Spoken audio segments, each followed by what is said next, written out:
여러분, 분명하게 말할 수 있는 건 행복한 날입니다. 주님의 은혜와 사랑 가운데서 고난에 동참하시다가 부활을 맞이해서 이 자리에 나오신 여러분, 진심으로 환영하며 축복합니다. 주님의 부활 축하하고 기쁜 일이죠. 그런데 고난주간에 일어난 그 사건이 마냥 기뻐만 하기에는 조금 우리의 마음을 무겁게 하는 게 있습니다. 그러나 여러분, 이 사건을 통해서 우리가 알아야 될 것이 있다면 역시나 우리는 죄인이라는 사실입니다. 여러분 보십시오. 한 사람의 잘못된 판단이나 한 사람의 무책임한 그 행동 하나가 얼마나 엄청난 사고를 일으킬 수 있는지 다시 한번 알 수 있게 됩니다. 여러분, 그럼에도 불구하고 주님은요, 그런 우리를 사랑하셔서 우리 위해 죽어주셨다는 거예요. 그리고 당당히 그 죽음을 이기고 부활하셨다는 사실입니다. 모든 고난을 다 이기고 승리의 부활로 다가오는 날이 바로 오늘이라는 거죠. 여러분, 그 주님의 부활이 곧 나의 부활이라는 사실을 믿으시기 바라겠습니다. 우리가 이 거룩한 부활을 느끼며 해야 될 일이 있습니다. 우리가 이 거룩한 부활절에 우리가 해야 될 일이 뭘까요? 여러분, 이 부활의 날에 우리가 해야 될 일, 그거는요, 부활하기 위해서 먼저 죽어야 한다는 사실. 죽지 않고서는 부활할 수가 없습니다. 여러분의 삶에 사도 바울이 오늘 본문에서 말하는 것처럼 날마다 죽는 죽음이 있어서 그 날마다 죽고 나의 삶은 예수로 다시 사는 부활의 기쁨을 누리는 삶을 여러분 되시기 바라겠습니다. 죽음이 복이고요, 죽음이 소망이에요. 이 말 하기가 참 지금 시기적으로 조금 애매합니다. 죽음이 부활이고 복이다, 죽음이 소망이다. 지금 세월호의 실종자나 사망자의 부모들은 이 말 들으면 나와서 멱살 잡고 흔드는 이야기입니다만, 그들은 모를지 모르지만 우리는 그걸 알잖아요. 그죠? 죽는 게 복일 수 있다는 사실. 여러분, 사도 바울은요, 오늘 본문을 보니까 날마다 죽노라라고 날마다. 저는요, 이 성경을 읽다가 오늘 이 본문 말씀 볼 때마다 이해를 좀 못했어요. 왜냐면요, 왜 하필 이 말씀이 여기 있을까? 왜 하필 이 말씀이 여기 있을까? 여러분, 오늘 본문이요, 참 놀랍고 이해가 안 되는 것 중에 하나가 바로 이 본문의 위치였습니다. 왜 사도 바울은 나는 날마다 죽노라, 그것도 나의 자랑을 두고 단언하는데 나는 날마다 죽노라 이 말씀을 하는데 하필 이 본문 이 자리에 썼을까? 여러분 혹시 이거 고민해 보셨나요? 이상하다는 생각해 보셨나요? 안 하시는 게 좋아요. 그걸 생각하는 순간부터 머리 아프기 시작해요. 근데 저는 어쩔 수 없는 목사다 보니까 오늘 이 본문이요, 저는요 늘 이상했어요. 왠지 아십니까? 여러분, 오늘 본문에 있는 고린도전서 15장을 무슨 장이라고 불러요? 부활장이라고 불러요. 1절에서부터요 마지막 절까지 온통 부활에 대한 이야기를 써놓고 있어요. 여러분, 성경 어디에도요 부활에 대해서 이렇게 많이 기록해 놓은 데가 없어요. 복음서 예수님의 진짜 부활을 기록한 거 빼고요. 어디에도 이렇게 부활에 대해서 이렇게 이야기해 놓은 사람이 없다고요. 사도 바울이 우리 기독교계에 정말 대단한 분이라는 생각이 드는 게 저는 이 부활장만 봐도 어떻게 이렇게 부활에 대해서 정확하게 제대로 설명해 줄 수 있을까? 그런데 그 본문을 한참 부활에 대해서 막 떠나가다가 한 가운데 딱 하고 하는 이야기가 오늘 본문이에요.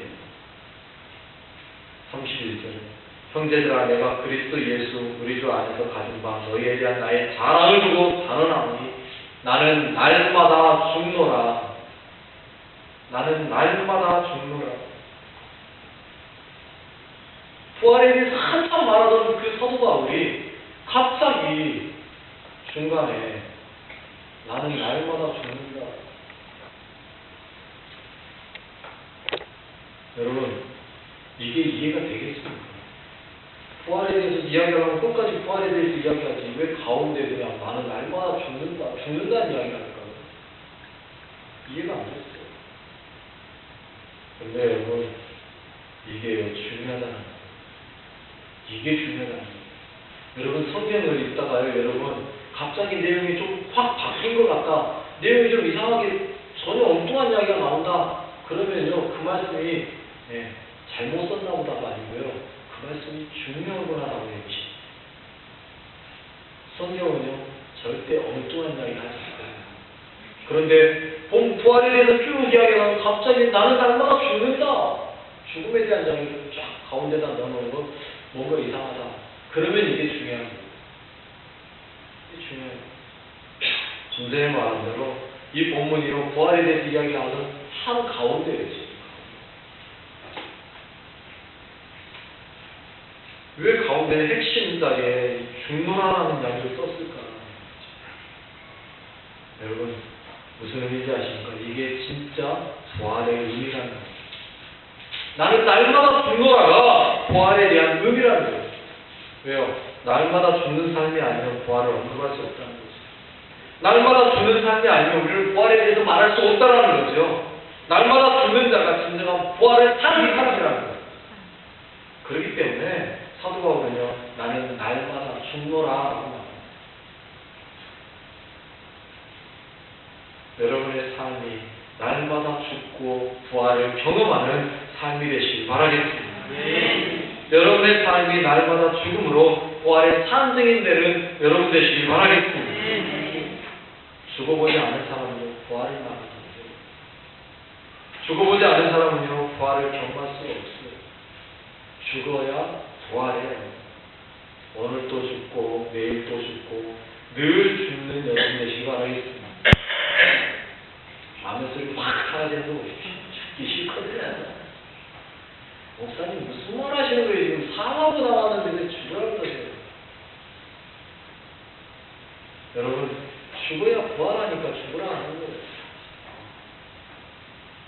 저는요, 우리나라 말이요, 참 안 좋다고 생각하면서 괜찮다는 이야기가 바로 이 말이에요. 죽는 거. 우리나라 사람들은 다 죽거든요, 그냥 죽어요. 배불러도 죽고, 배고파도 죽고, 좋아도 죽고, 아파도 죽고, 기뻐도 죽어요. 이해하시는 분들은 웃으면서 고개 끄덕이고 계시죠, 지금. 이해 못하는 분은 지금, 뭔 소리인지 하고 계실 거예요. 그 이야기예요. 아이고, 배고파 죽겠네. 아이고, 배불러 죽겠네. 아이, 좋아 죽겠네. 다 죽어요, 우리는요. 여러분, 죽으셔야 돼요. 그래야 뭐 하는 거예요? 사는 거예요. 죽어야 사는 거죠. 죽어야 부활한다고요. 죽으셔야 돼요. 그런데 기왕에 죽는 거 어디에서 죽어야 돼요? 예수 안에서 죽으시기 바랍니다. 아멘. 예수 안에서. 그러면 어떻게 죽느냐? 기왕에 죽는 거 좋아 죽어야죠. 어떻게 죽느냐? 이게 중요합니다. 사도 바울은 이렇게 이야기합니다. 32절 상반절에 내가 사람의 방법으로 에베소에서 맹수와 더불어 싸웠다면 내게 무슨 유익이 있으리요? 맹수와 더불어 싸워서 이기는 것 죽는 건가요? 아니면 맹수와 싸워서 죽어주면 죽는 건가요? 여러분, 사도 바울이 맹수와 더불어 싸운다라는 이야기를 하는데 이게 무슨 말이냐면 그 이야기입니다. 여러분, 영화에서 혹시 그런 영화 무슨 영화 보셨어요? 그냥 로마 시대 영화. 거기 보면 빼먹지 않고 나오는 이야기 중에 하나가 검투사예요. 로마에 가면 원형경기장 있지 않습니까?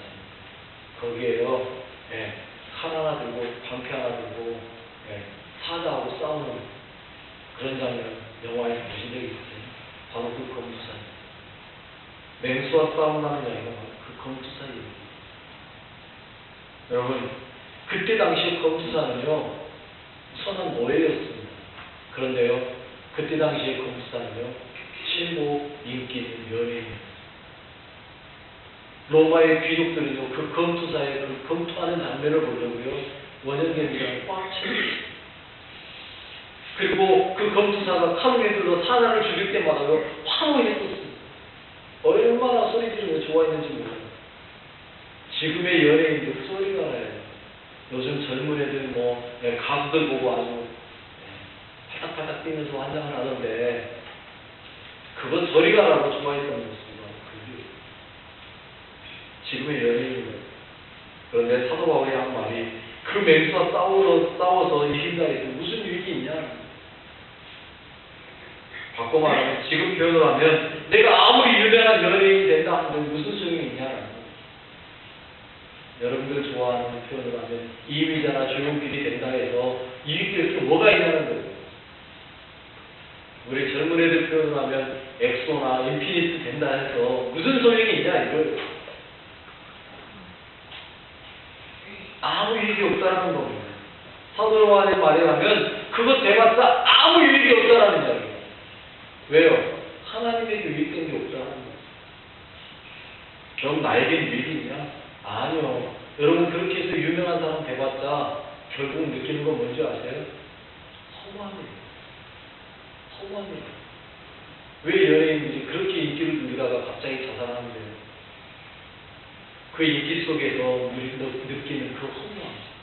집에 왔을 때 아무도 없고 불 딱 꺼져 있는, 그래서 자기를 환영해주거나 반기는 사람이 하나도 없는 그 썰렁한 집에 들어갔을 때 그 느끼는 그 허무함, 이걸 못 이기니까요, 자살하는 거예요.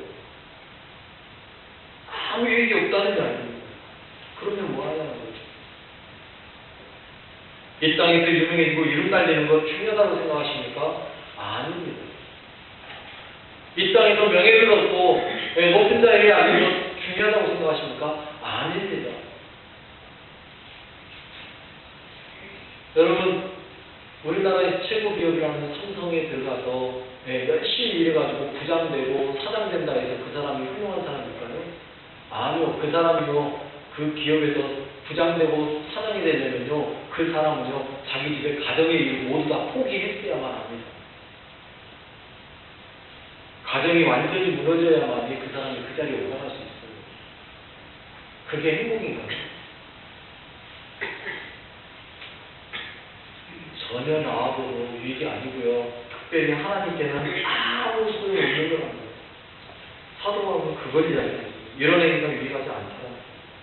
그래서 33절에서 이렇게 이야기해요. 속지 말라. 악한 동물들은 선한 행실을 더럽힌다. 유명해지고 맹수와 싸워서 이기는 그 놀라운 역사가 일어난다 할지라도 그거는 뭐라는 거예요? 선한 행실을 더럽히는 행동이에요.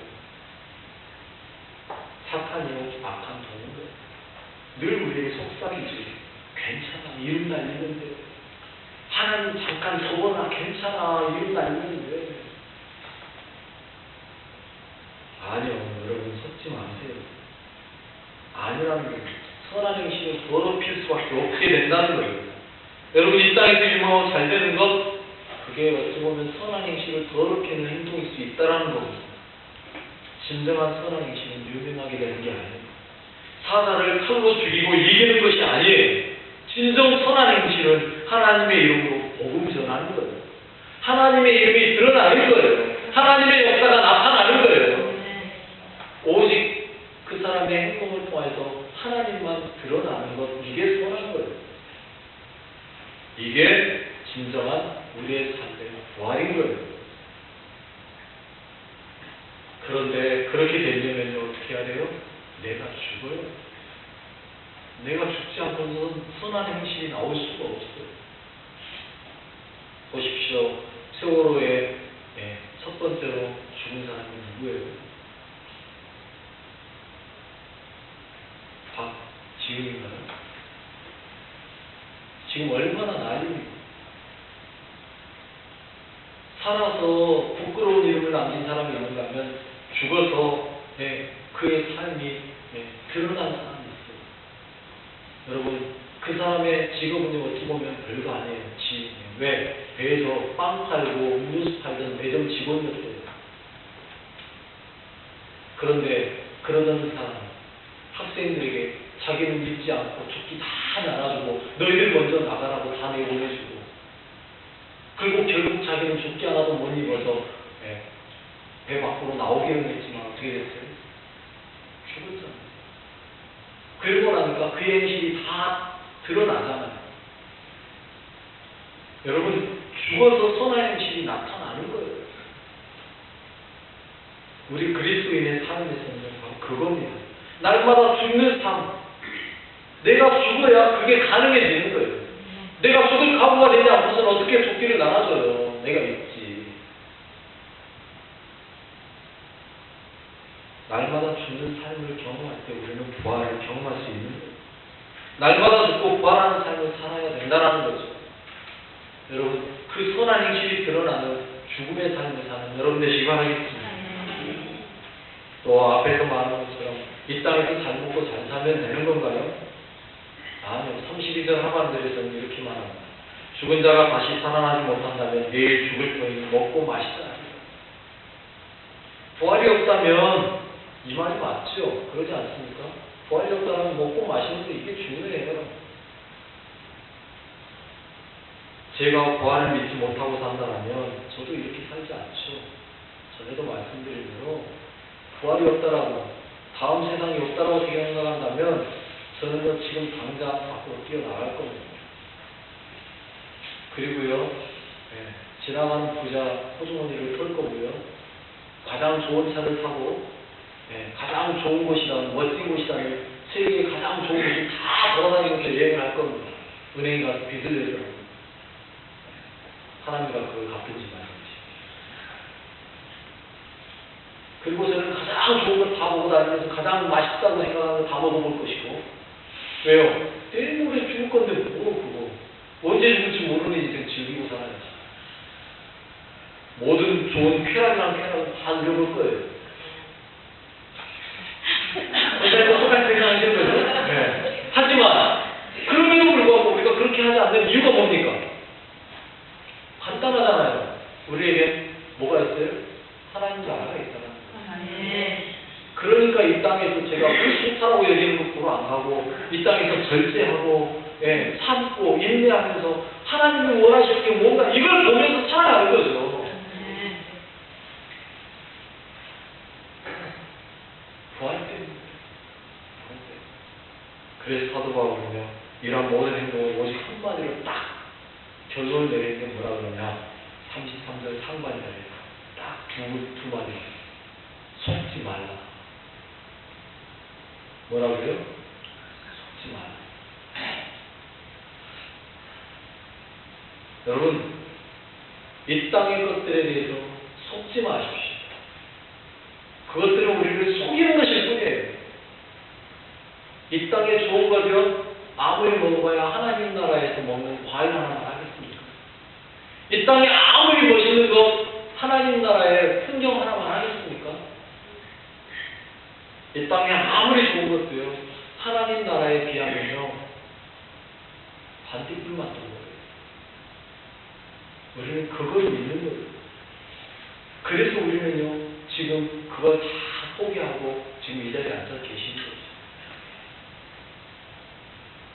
누구는 이 좋은 계절 봄날에 산에 가서 포기할지 몰라서 앉아 있습니까? 누구는 이 좋은 봄날에 바닷가 가서 보고 싶은 거 없어서 이 자리에 앉아 있습니까? 아니죠. 그러나 내가 지금 이 자리에서 죽는 삶을 살 때 하나님 나라의 영원한 삶이 우리에게 약속된다는 걸 알기 때문에 우리는 이 땅에서 지금 현재를 죽여가고 있는 거예요. 나의 즐거움을 죽이는 거고요, 나의 기쁨을 죽이는 거고요, 나의 쾌락을 죽여가는 거예요. 그리고 뭐 하는 거예요? 하나님 나라의 그 부활을 기억하고 나아가는 거죠. 부활이 있기 때문에 우리는 이렇게 삽니다. 날마다 죽는 거예요. 이 땅에서 죽어야 하나님 나라의 부활의 소망을 가지고 부활을 누리며 살게 되기 때문인 겁니다. 죽는 자만 부활을,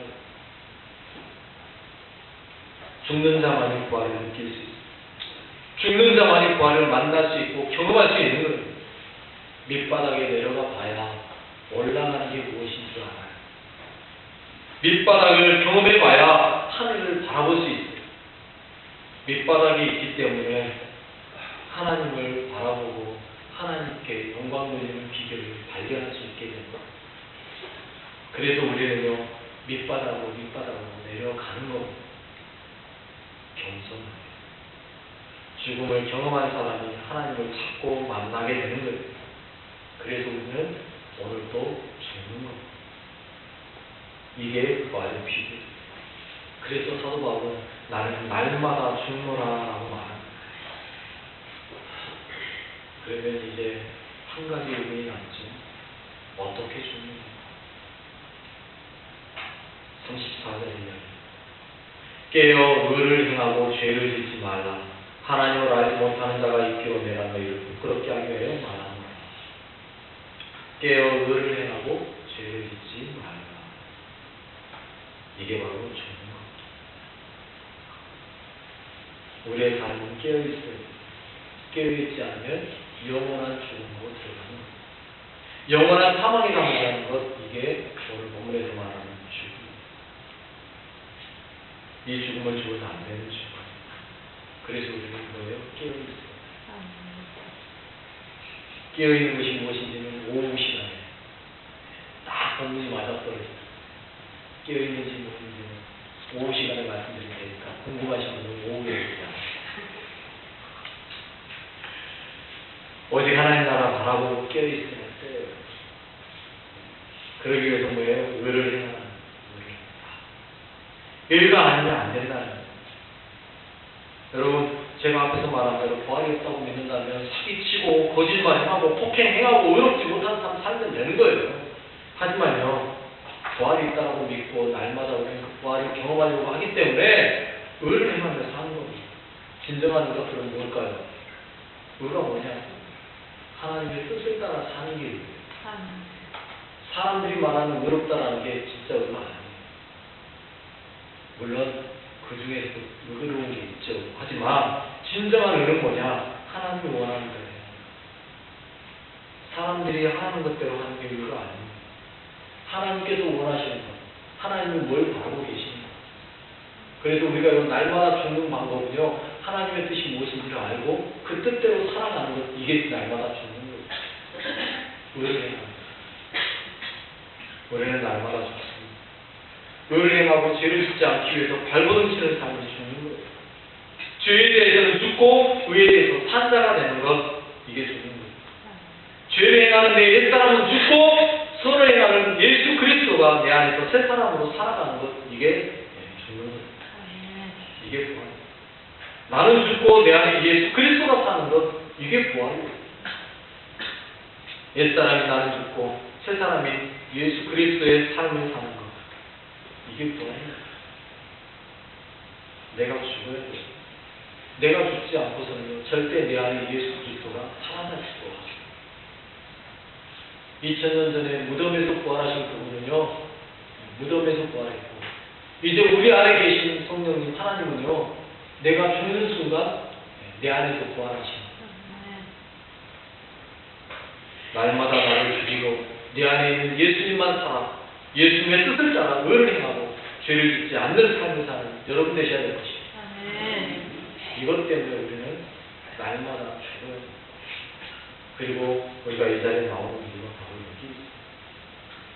날마다 죽는 비결을 알는 거죠. 우리는 애를 드립니다. 날마다 죽기 위해서 우리는 이 자리에 모인 거예요. 여전히 우리 안에 하나님을 알지 못하는 것이 있기 때문에, 여전히 우리 안에 하나님에 대한 것을 모르기 때문에. 그래서 사도 바울이 34절 하반절에 하나님을 알지 못하는 자가 있기로 내가 너희를 부끄럽게 하기 위해서 말한다. 우리 안에 하나님을 알지 못하는 부끄러움이 여전히 있어요. 또 혹 아직도 이 자리에 앉아 계신 분 중에 하나님을 제대로 알지 못하는 그런 분이 계실 수도 있고요. 오늘 본문대로 하면 부끄러움이 아니죠. 하지만요, 여러분, 잠깐의 부끄러움이 우리를 좋아해요. 하나님 앞에 영원한 부끄러움 당하지 않는다면 이 자리에 잠깐 부끄러움 당하는 게 좋아요. 여러분 스스로가 판단해 보십시오. 나는 정말 하나님을 제대로 알고 있는 거예요.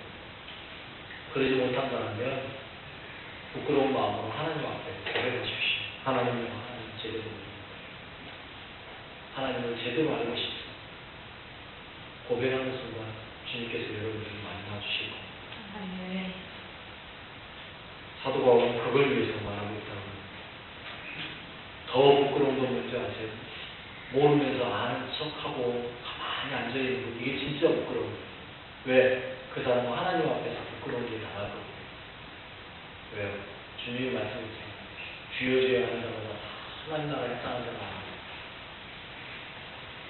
여러분, 우리가요, 내가 입술로는 주여 주여 하는데 막상 하나님 앞에 갔는데 하나님이 너 누구냐 나 모르겠는데 하면 그게 진짜 부끄러운 거예요. 그 부끄러움 당하지 않으려면 지금 좀 부끄러워도 괜찮아요.